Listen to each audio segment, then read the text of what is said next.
मधुबन के बाबा, मधुबन के बाबा मुरली वाले, आपका क्या कहना, आपका क्या कहना। ओम शांति। आज 8 दिसंबर 2022 के साकार मधुर महावाक्य हैं। आज मीठे मीठे बाप दादा बोले, मीठे बच्चे तुम रूहानी आशिक हो एक माशूक परमात्मा के, तुम्हें एक को ही दिल से याद करना है, दिल की प्रीत एक बाप से रखनी है। मीठे बच्चे तुम रूहानी आशिक हो एक माशूक परमात्मा के, तुम्हें एक को ही दिल से याद करना है, दिल की प्रीत एक बाप से रखनी है। बाबा ने आज प्रश्न पूछा कि महावीर बच्चों की स्थिति और पुरुषार्थ क्या होगा, उसकी निशानी सुनाओ। और उत्तर में बाबा कहते, वे योग से आत्मा को पवित्र बनाने का पुरुषार्थ करते रहेंगे। उन्हें बाकी कोई भी बात की परवाह नहीं होगी। उनकी बुद्धि में रहेगा कि अब पुरानी दुनिया से नई दुनिया में ट्रांसफर होना है। वह विनाश से डरेंगे नहीं। उनके दिल के अंदर रूहानी प्यार की आग रहेगी। वह पुरुषार्थ करते करते रुद्रमाला का दाना बन जाएंगे।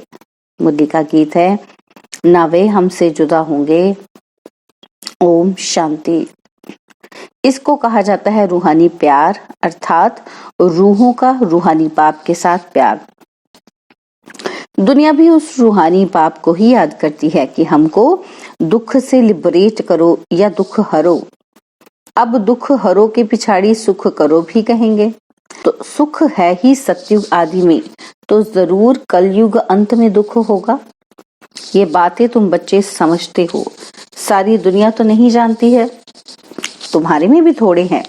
कोटों में कोई कहा जाता है ना, ये है रूहानी लव आत्माओं का परमात्मा के साथ। सारी दुनिया का माशूक एक ही परमात्मा है। वह सभी आत्माओं का माशूक है, जिसको ही सब पुकारते हैं। आत्माएं तो छोटी बड़ी नहीं होती हैं। अब तुम आत्माओं का लव हो गया है एक परमपिता परमात्मा के साथ। इनको रूहानी प्यार कहा जाता है। दुनिया में वह आशिक माशूक तो जिस्मानी होते हैं, उनका आपस में प्यार भी जिस्मानी होता है। तुम्हारा तो है रूहानी प्यार। बाप ही आकर तुम्हारे दुख हरकर सुख देते हैं। तुमको बहुत सुख मिलता है, फिर दुख भी बहुत मिलता है। बाप कहते हैं, हे बच्चे, अब तुम्हारा प्यार मेरे साथ हुआ है, क्योंकि तुम जानते हो बाबा हमको सुख धाम का मालिक बनाने वाला है, मुक्ति और जीवन मुक्ति का दाता है। बाप कहते हैं, तुम रहो भी भला अपने अपने घर में, जैसे जिस्मानी आशिक माशूक भी अलग अलग अपने घर में रहते हैं। यह भी ऐसे है। मैं दूर देश से आता हूँ तुमको पढ़ाने। तुमने बुलाया है कि हे पतित पावन आओ, हे दुख हरता सुख करता अब आओ। वास्तव में आता तो मैं अपने टाइम पर हूँ, ऐसे नहीं कि तुम्हारी पुकार पर आ जाता हूँ। मैं आता तब हूँ जबकि तुमको कलयुग से सतयुग में चलना है। वह मनुष्य से देवता, भ्रष्टाचारी से श्रेष्ठाचारी बनना है। तो अब तुम्हारा बाप के साथ रूहानी लव है। तुम्हारे अंदर रूहानी प्यार की आग लगी हुई है, जैसे अज्ञान में काम क्रोध की आग लगती है। अब तुम आत्माओं का प्यार होता है बाप के साथ। दुनिया तो कुछ भी समझती नहीं है। कह देते परमात्मा सर्वव्यापी है, नाम रूप से न्यारा है। एक तरफ कहते हैं नाम रूप से न्यारा और दूसरे तरफ कहते हैं सर्वव्यापी। तो उसमें मनुष्य जानवर आदि सब आ गए। अब तुम बच्चे जानते हो आत्माओं का माशूक है परमात्मा, उनसे प्रीत लगानी है। यह तो जानते हैं कि आपदाएं बहुत आएंगी, भिन्न भिन्न प्रकार के विघ्न भी पड़ेंगे। विघ्न तो हर एक को पड़ते हैं, यह कोई नई बात नहीं है, क्योंकि नई दुनिया की स्थापना के लिए बाबा बिल्कुल नई बातें सुना रहा है। लिखा हुआ भी है कि ब्रह्मा द्वारा स्थापना, परंतु स्थापना और विनाश की बात को कोई समझते नहीं है। स्थापना किसकी? कहते हैं राजस्व अश्वमेध ज्ञान यज्ञ रचा। जरूर यज्ञ रचा स्वराज्य के लिए, नर से नारायण और नारी से लक्ष्मी बनने के लिए राजयोग सिखाते हैं। अच्छा, फिर उसकी रिजल्ट कहाँ? यह है नई बात, इसलिए मनुष्य मूंझते हैं। गुरु लोग तो किसी को मुक्ति, जीवन मुक्ति दे न सके। ये बस गपोड़े लगाए हैं कि फलाना पार निर्वाण गया अथवा बैकुंठवासी हुआ। बाबा ने समझाया है कि देलवाड़ा मंदिर में ऊपर बैकुंठ के चित्र दिखाए हैं, नीचे तपस्या के। अब तुमको समझ मिली है कि ये भारत ही बैकुंठ था। कब था यह भी तुम ही जानते हो। पुजारी लोग क्या जाने। मनुष्य ही कौड़ी जैसा, मनुष्य ही हीरे जैसा बनता है। आगे ये बातें ख्याल में भी नहीं थी। बाप ने बतलाया है कि पुरुषार्थ कर ऊंच पद पाना है। अगर अच्छा पुरुषार्थ करेंगे तो नई राजधानी में ऊंच पद पाएंगे। अच्छा पुरुषार्थ करेंगे तो अच्छा पद मिलेगा। तुम्हारे लिए स्वर्ग कोई दूर नहीं है। जैसे स्कूल में बच्चे पढ़कर पास होते हैं तो एक क्लास से दूसरे में ट्रांसफर होते हैं। तुम भी ट्रांसफर होते हो पुरानी दुनिया से नई दुनिया में। तुम जानते हो कि हम पुरुषार्थ करते करते जाकर पहले पहले रुद्र माला का दाना बनेंगे। स्कूल में भी पास होते हैं तो फिर नंबरवार जाकर बैठते हैं। यहाँ भी तुम बच्चे जानते हो कि हम पढ़ते हैं, फिर हम आत्माएं मूल वतन में चले जाएंगे, फिर नई दुनिया में आएंगे। पिछाड़ी में सबको मालूम पड़ेगा, रिजल्ट पिछाड़ी में निकलेगी। जो महावीर होंगे वह कोई भी बात की परवाह नहीं रखेंगे। जानते हैं विनाश तो होना ही है, डरने की बात ही नहीं। अर्थक्वेक तो होना ही है। तुमको तो जाना है नई दुनिया में। जैसे स्टूडेंट समझते हैं कि हम दूसरी क्लास में ट्रांसफर होंगे, अब हमारी आत्मा पढ़ रही है परमपिता परमात्मा से। तुम सृष्टि के आदि मध्य अंत को जान गए हो। तुम तमो प्रधान से सतो प्रधान बन जाएंगे। पढ़ाई भी फाइनल हो जाएगी, फिर हम पास होकर बाबा के पास पहुंच जाएंगे। यह तो जानते हो जो कल्प पहले हुआ है वही होना है। पुरुषार्थ तो बच्चों को हर बात में करना ही है। तुम बच्चे योग बल से अपने को पवित्र बना रहे हो। योग से ही आत्मा की खाद निकलती है। हमको पूरा पूरा योगी बनना है। हम आधा कल्प के आशिक हैं। अभी हमें माशूक मिला है, वह हमको नई दुनिया में जाने के लिए लायक बना रहे हैं। कर्म भी करना है। ये सब कुछ करते हुए याद एक ही बाप को करना है। तुम्हारी बुद्धि में है योग से हम अपने को पवित्र बना रहे हैं। योग से आत्मा की खाद निकलती है। हमको पूरा योगी बनना है, इसमें ही बड़ी पहलवानी चाहिए। आशिक माशूक अपना धंधा धौरी भी करते हैं और माशूक को याद भी करते रहते हैं। वह आशिक माशूक विकार के लिए नहीं होते हैं, वह शरीर पर आशिक होते हैं, तब उनका गायन है। ये है रूहानी आशिक माशूक। तुमने आधा कल्प मुझे पूरा याद किया है, अब तुमको जाकर मिला हूँ। मनुष्य समझते हैं भगवान से मुक्ति मिलेगी। बाप कहते हैं तुम्हारे लिए मुक्ति से जीवन मुक्ति भी अटैच है। मुक्ति में जाकर फिर जीवन मुक्ति में जरूर आएंगे। माया के बंधन से छूट जाते हैं, फिर आते हैं सतो प्रधान में। पहले सुख के पीछे दुख का कायदा है। सबको सतो रजो तमो में आना ही है। अभी तमो प्रधान जड़ जड़ी भूत अवस्था है झाड़ की। अब उनसे ही कलम लगानी है। दैवी झाड़ का कलम लग रहा है। वो लोग सैपलिंग बनाते हैं झाड़ों आदि की, उनकी सेरेमनी करते हैं। तुम्हारी क्या सेरेमनी होगी? उनकी है जंगल की सेरेमनी, तुम्हारी है बहिष्ट की सेरेमनी। तुम कांटों को फूल बनाते रहो। बाबा कहते तुम कांटों को फूल बनाते हो।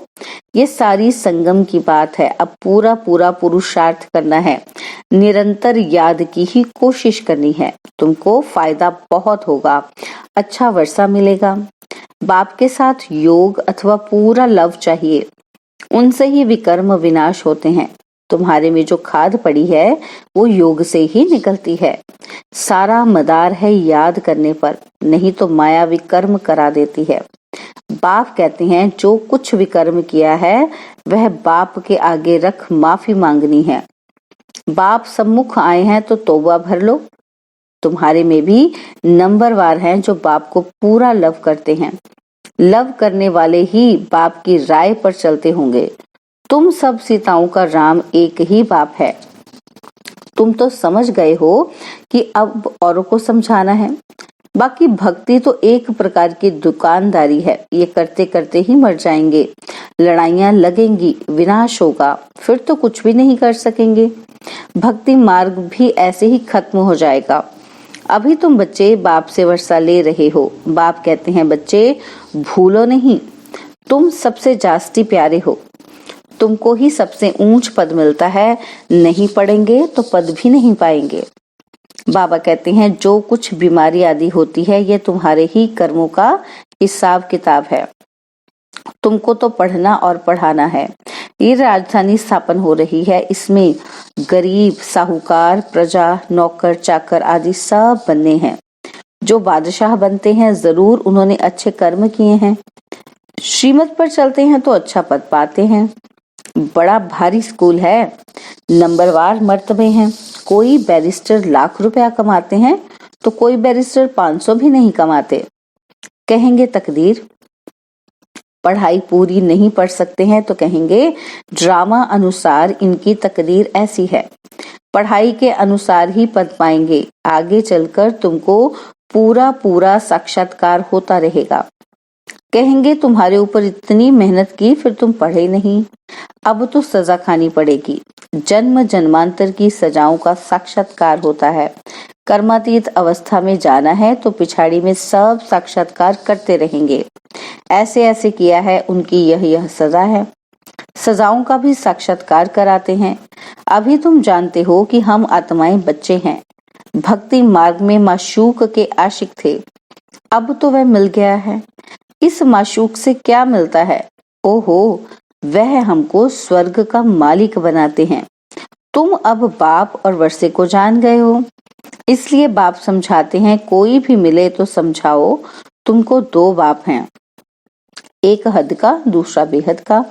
बेहद के बाप से 21 पीढ़ी का सुख का वर्षा मिलता है और रावण के राज्य में दुख ही दुख है। इसलिए बाबा को याद करते हैं कि हे दुख हरता सुख करता आओ। कितनी सहज बात है, सिर्फ ब्रह्मा का मुख देख मनुष्य का माथा खराब हो जाता है। प्रजापिता ब्रह्मा तो कोई होगा ना, नहीं तो कहाँ से लाएंगे? बीके का प्रूफ देंगे। हम बीके के बाप के पास बैठे हैं। यह मनुष्य सृष्टि रूपी झाड़ है तो प्रजापिता ब्रह्मा भी यहाँ ही होगा। बाप कहते हैं माया तुमसे बहुत लड़ेगी, बाप को याद नहीं करने देगी, इसलिए खबरदार रहना। माया तुम्हारा बाप से मुख मोड़ने का पुरुषार्थ करेगी, परंतु तुमको मोड़ना नहीं है। तुम्हारे पैर है नरक की तरफ और मुख है स्वर्ग की तरफ। अब बैकुंठ में जाना है। अच्छा, मीठे मीठे सिकिलदे बच्चों प्रति माता पिता बाप दादा का याद प्यार और गुड मॉर्निंग। रूहानी बाप की रूहानी बच्चों को नमस्ते। हम रूहानी बच्चों की रूहानी बाप दादाजी को दिलवाजान सिकवा प्रेम से नमस्ते। ओम शांति। प्यारे बाबा, मीठे बाबा, मेरे बाबा, शुक्रिया बाबा, शुक्रिया बाबा, शुक्रिया बाबा। धारणा के लिए मुख्य सार है। पहला पॉइंट है पढ़ाई अच्छी तरह पढ़नी और पढ़ानी है। सच्चा आशिक बन एक बाप से रूहानी लव रखना है, कोई भी विकर्म नहीं करने हैं। और सेकंड पॉइंट है कोई भी विघ्न या आपदाएं आए लेकिन बाप से मुंह नहीं मोड़ना है, विघ्नों को पार कर पहलवान बनना है। बाबा ने आज वरदान दिया, हर आत्मा के प्रति प्यार की दृष्टि, प्यार की भावना रखने वाले बाप समान भव। हर आत्मा के प्रति प्यार की दृष्टि, प्यार की भावना रखने वाले बाप समान भव। जैसे द्वापर से आप लोगों ने बाप को अनेक गालियां दी, फिर भी बाप ने प्यार किया, तो फॉलो फादर कर बाप समान बनो।